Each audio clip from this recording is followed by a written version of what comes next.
இந்த ப்ரோட்டீன் லட்டு பண்ணுறதுக்கு 10 மினிட்ஸ் தான் ஆகும். ஒரு கப்பு மிக்ஸ்டு நட்ஸை பொடி பொடியாக நறுக்கி வச்சுருக்கேன். அப்புறம் ஒரு 15 to 20 டேட்ஸையும் இந்த மாதிரி பொடியாக நறுக்கிக்கணும். ஒரு தவாவில் கொஞ்சமாக நெய் விட்டு இந்த கட் பண்ணின டேட்ஸை போட்டு அது சாஃப்டாகிற வரைக்கும் அதை சாட்டே பண்ணணும். ஒரு 2 மினிட்ஸ் பண்ணால் போதும்.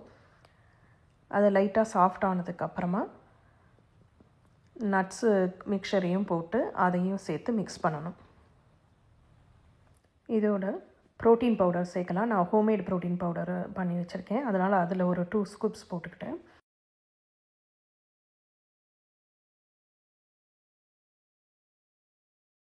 சேர்ந்து வரதுக்கு பைண்டிங் ஏஜெண்ட்டாக டேட்ஸ் பவுடர் போட்டுக்கிறேன்.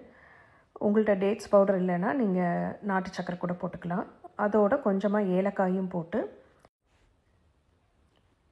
இது ஒரு சாஃப்ட் டோ மாதிரி வர வரைக்கும் மிக்ஸ் பண்ணணும். இந்த மாதிரி வந்ததும் அடுப்பை ஆஃப் பண்ணிவிட்டு மிக்சியில் போட்டு ஒரு பல்ஸ் பண்ணிவிட்டு கொஞ்சமாக நெய் சேர்த்து லட்டு மாதிரி பிடிச்சிடலாம். சுகர் சாப்பிட முடியாதவங்களுக்கு இது ஒரு பெஸ்ட்டு ஸ்வீட்டாக இருக்கும்.